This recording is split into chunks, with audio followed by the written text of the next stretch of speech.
Should you change your name after you get a divorce?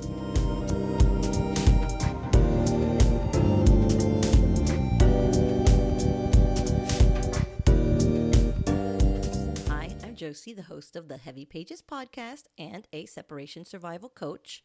I have a podcast with all of my over 90 episodes at this point, 4 seasons going, and you can listen to that wherever you stream your podcast. But here on YouTube, I just take little videos of certain questions that I find usually on social media, and we discuss those. So today we're talking about, should you change your name? I'm going to read. How many of you changed your last name back to your maiden name? Why or why not? Thanks. So my thoughts on this. Yes, I did change my name. It took me a while. Actually, it was in the divorce decree that I was allowed to do it.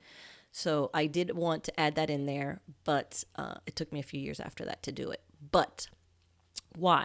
Why did I do it? Because I didn't want to have his last name. I will say that I hyphenated. I didn't just take his last name. I kept mine. So it was a hyphenated last name, mine and his. And I did have a son.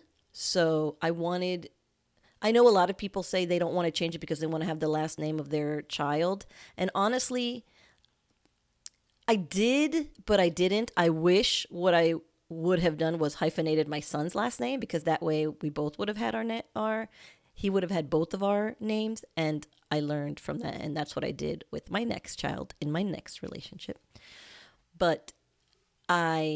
So then what I did was I changed it back, but every time I called the school or I needed to call the doctor or I called anybody, I still introduced myself as Ms., my old last name, my child's mom.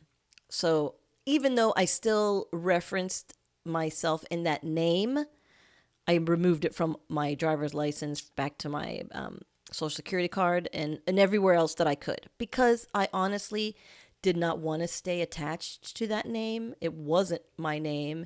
It was his, and we were no longer married, and I just didn't feel the attachment. And I don't really subscribe to the idea that if you change your last name, you're not as connected to your kids. I don't really feel that way. I know some people do. They feel very strongly about that, and that's okay. If you want to keep it, keep it. If your ex tells you don't keep it, that's not a reason not to keep it. You keep it because you feel like you want to. You get rid of it because you feel like you want to. Don't do it because of them. Now, you can take your kids into consideration, how they feel about it. Well, Mom, I want you to have my last name. Well, all of that. But for me, I did change it back. I felt better changing it back. I did not want to be connected to him in that way.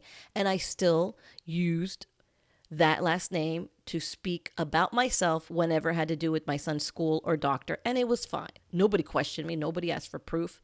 It was fine. So that's how I did it. So if you're kind of torn, you can do my method of dropping it, but then also using it when you need to. Otherwise, make a list. I'm big about writing and making lists. So make a list and, your pros and cons and see where you fall. At the end of the day, it's not really that big of a deal. So don't spend, weeks and weeks stressing about what should you do. Once it's done, one way or the other. Actually, that's not true. If it's not done, I think that anytime you have to announce yourself or introduce yourself, it's going to be there. So you have to think about if you really want it hovering, if you're trying for closure, if you're trying to separate yourself, do you really want that constant reminder? I didn't. But maybe you won't feel reminded. So I don't even know. I feel like I went full circle. I changed my name and I wanted to, and I'm happy that I did. So best guess is go with your gut. You'll know what the right thing is to do. And remember, if you want to check out my podcast, you can do so at Heavy Pages, a Divorce Journal, anywhere you stream your podcasts. And I will catch you on the next one here. Bye for now.